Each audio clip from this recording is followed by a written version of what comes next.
Hi, you have become 37 and I think you should get married now.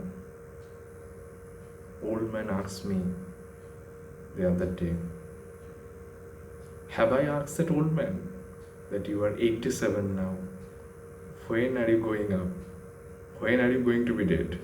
No,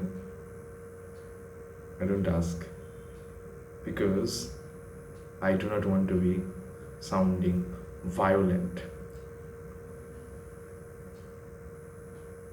The word that is probably the greatest problem of humanity after COVID-19 is assumption.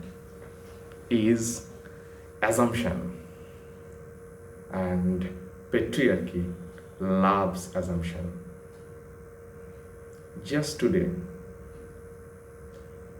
I wished my neighbor happy Chhath Puja. I wish you very, very happy Chhath Puja.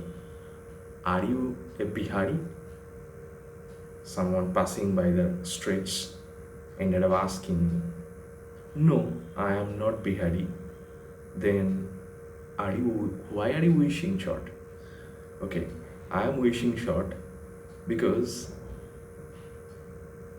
and then I said, oh God, I didn't have any answer. So I had to be a Bihari in order for me to wish Chhath Puja to anyone. So I wish someone Chhath Puja because everybody assumes that I am Bihari. Similarly, I love Rabindranath Tagore. Are you Bengali? But I would like to ask, if I do not love rasgulla এই সমাজ কি আমাকে বাঙালি হিসেবে মেনে নেবে? If I do not like Rabindrasangeet এই সমাজ কি আমাকে বাঙালি হিসেবে মেনে নেবে? I do not like Uttam Kumar এই সমাজ কি আমাকে বাঙালি হিসেবে মেনে নেবে? So the problem is that we assume that since you are Bengali, you have to love Rabindranath. Since you are Bengali, you have to love Saurav Ganguly. Since you are Bengali, you have to love Rashogolla. Since you are Bengali, you have to love Soumitra. Since you are Bengali, you have to love Eden Gardens. Since you are Bengali, you have to love everything that is assumed to be associated with Bengali culture. Similarly, if I wish someone Chhath, everybody assumes that I am Bihari. So a Bengali cannot wish another Bengali Chhath Puja. The other day, I kept getting wished Happy Bhai Dooj, Happy Bhai Dooj, Happy Bhai Dooj. Now, I thought this used to be called Bhai Phota, but it has become Bhai Dooj, exactly the way Kali Puja has become, what should I say, Deepavali or Diwali. So the way Kali Puja has become Diwali, this is exactly the similar way Bhai Phota has become Bhai Dooj. So the whole point that we have to resist is the Hindi imperialism. And what is Hindi imperialism? Hindi imperialism is a kind of a colonial discourse which eats up, gobbles, or sort of marginalizes or sort of bypasses all the kind of provincial, small, micro mini narratives. And Hindi narrative is the greatest grand narrative that Swachh Bharat can ever have. So obviously, and therefore automatically by default, Kali Puja becomes culturally and vulturally transformed into Diwali, and Bhai Phota has become transformed into Bhai Dooj. But we again assume that this is natural and this is normal conversion. Like it's very natural for a Bengali to be a Rasgulla lover. It's a natural for a Bengali to be a Rabindranath Tagore lover. It's natural for a Bengali to be a Kolkata Knight Riders fan. So, no, there is nothing called natural. It's absolute nonsense. There is nothing. I'll say it again and I'll go slow. There is nothing that is natural. Even the nature is cultural. Even the natural is not so much natural as it is assumed or presumed to be natural. So the point that, or the word that plagues my mind is the word bricoleur. Bricoleur, bricoleur. Now, who is a bricoleur? Bricoleur is someone who is not an engineer. Now, let me explain who is engineer, whom we call engineer. Okay, engineer is someone who builds houses, who builds bridges, and who builds whatnot, who builds this wonderful postmodern world. Now, bricoleur is someone who de-engineers, someone who attempts discourse analysis of something that has always already been engineered. So any post-structuralist is a bricoleur. Any cultural theorist or a student of culture studies is a bricoleur. Anyone whom we call deconstructionist is a bricoleur. I am a bricoleur because what I do, I decode, deconstruct anything that is popular and explain what lies underneath the dynamics of popularity. So any teacher, any professor who deconstructs popular culture through cultural studies is obviously therefore a bricoleur. A bricoleur deconstructs and an engineer constructs. Now you must be wondering why I'm talking about bricoleur being a deconstructionist, an engineer being a structuralist or conformist or constructionist. Because I'm worried about how patriarchy is predicated upon, is implicated in assumption. Now there are very few pleasures that is left in my life at 37. There are very few pleasures that is left in my life at 37. But amongst those few pleasures that is still left in my life, even at this age, is the joy, of seeing the horror in the faces of those men and women when they are terrified, traumatized, and shocked to hear that I am still a bachelor, even at this age, and I have no plan of marrying anyone in this world. So the whole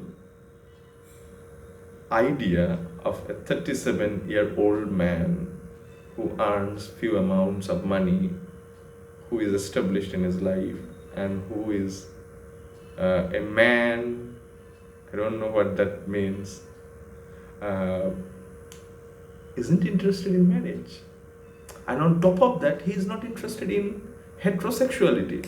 On top of that, he is not interested in having সংসার. He is not interested in having child pollution, in having kids. So what is he interested? He is interested in research, he is interested in books, he is interested in literature, he is interested in bricoleur, he is interested in popular culture, he is interested in culture studies, he's interested in mass culture, he's interested in postmodernism. So, whenever 37-year-old man expresses his bachelor identity to the others, the patriarchal others, they are left with shock and surprise.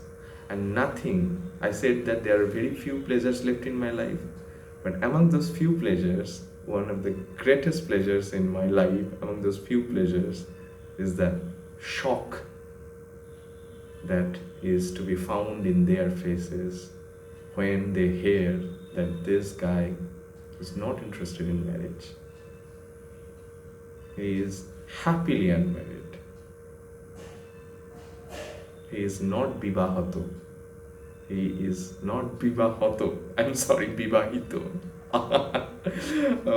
So the whole, rather than, and going with this patriarchal narrative of getting married and settling down with kids, you assume that since this man looks like a man with something between his legs, he is expected to be heterosexual. He is expected to marry someone of opposite sex and then produce kids consequently, and repeat the same rubbish again through his children. So my point is very simple. Why is the shock in their faces when they see me still not getting married? Because they assume that I am heterosexual bachelor, and obviously I will be looking for a woman. Jane Austen says, it is a truth, the first line of Pride and Prejudice, it is a truth universally accepted or acknowledged that a single man in possession of a good fortune must be in want of a wife. Really? How wonderful, Jane. It's universally accepted that a single man in possession of a good fortune might not be in want of a good wife. I'm sorry, Jane Austen. I have to break your heart, Jane. I have to break those hearts who are fond of Pride and Prejudice. But it's not necessary that a single man in possession of a good fortune must be in want of a good wife. No. So it is the assumption. And why do we assume? Because we are interpellated in patriarchy. And the whole idea of interpellation would inform you the code that you are supposed to repeat all those narratives. TV would tell you the same narrative. Advertisement would circulate you the same narrative. The narratives are there. And the postmoderns would tell you that TVs, the laptops, the tabs, the billboards, what do? They circulate these popular narratives of patriarchy, popular narratives of heterosexuality, popular narratives of heteropatriarchy, heteronormativity. And whenever we have a Bricoleur who is not repeating those circulated, coded, encoded messages, then you are shocked because your assumption doesn't match. And whenever your assumption doesn't match,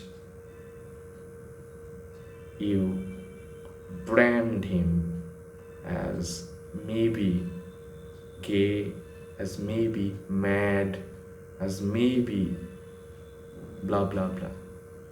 And that's why Foucault would come in.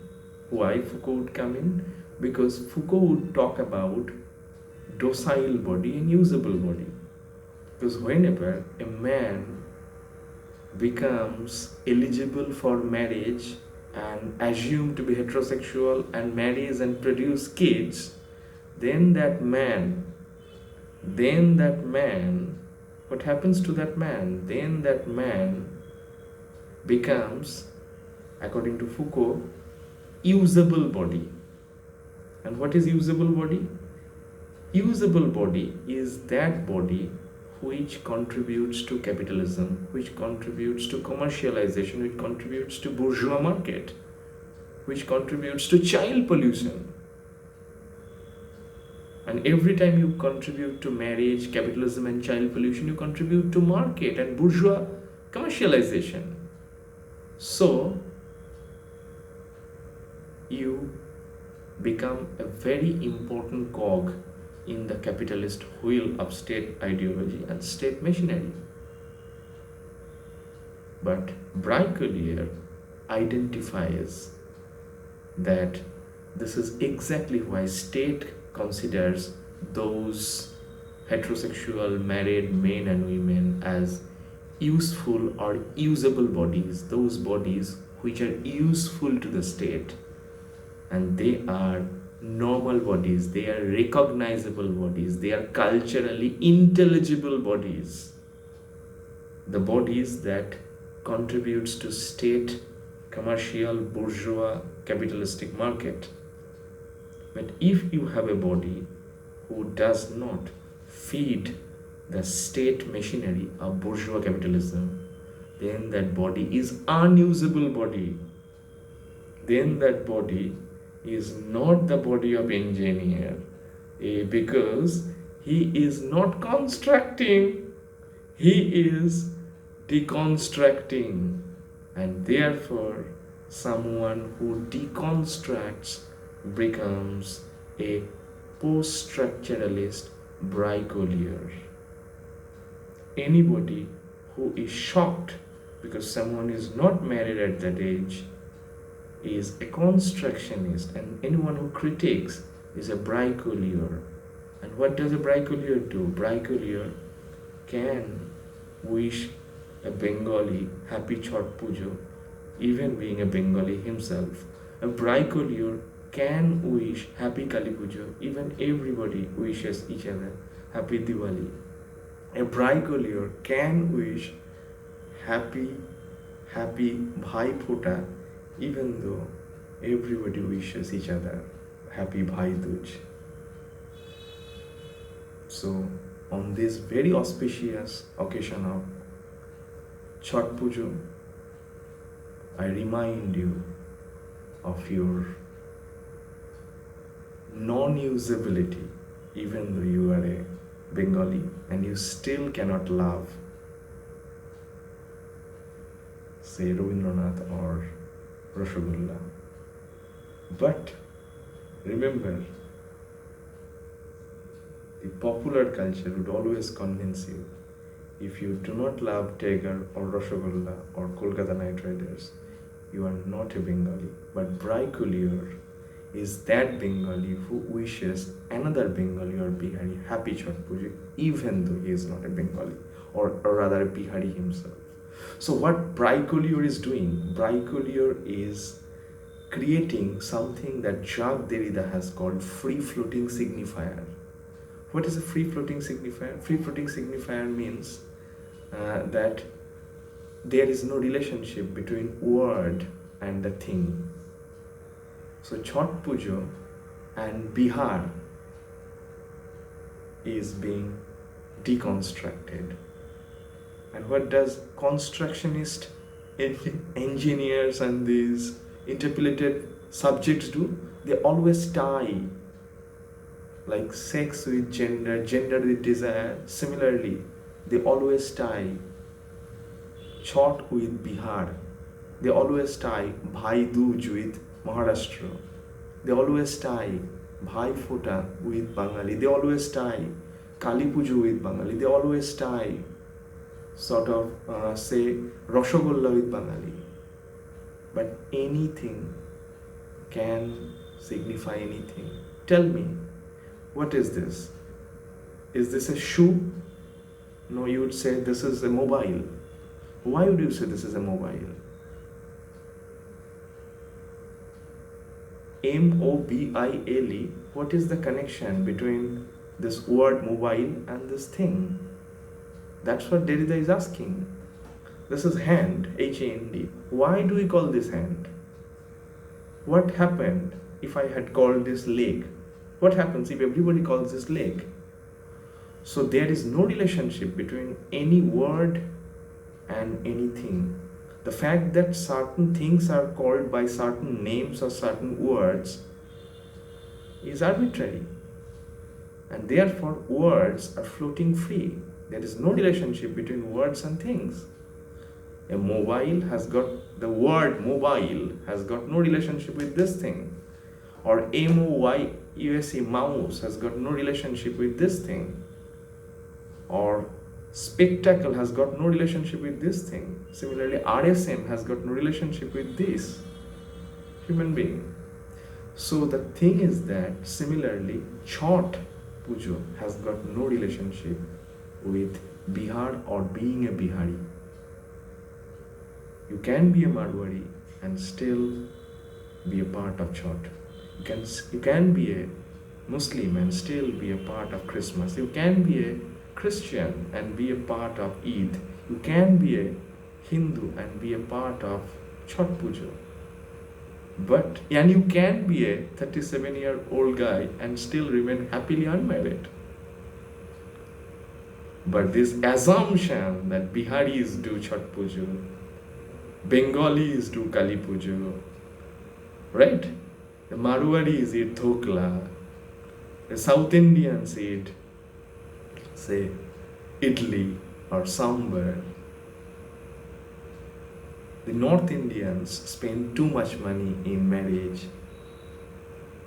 The Bengalis wear red Benarosi during marriage. These are all assumptions. And whenever someone doesn't assume, the others are shocked because of interpolation. And the person with whom he was shocked, because he is not being interpolated into your patriarchal assumption, is a Bricoleur.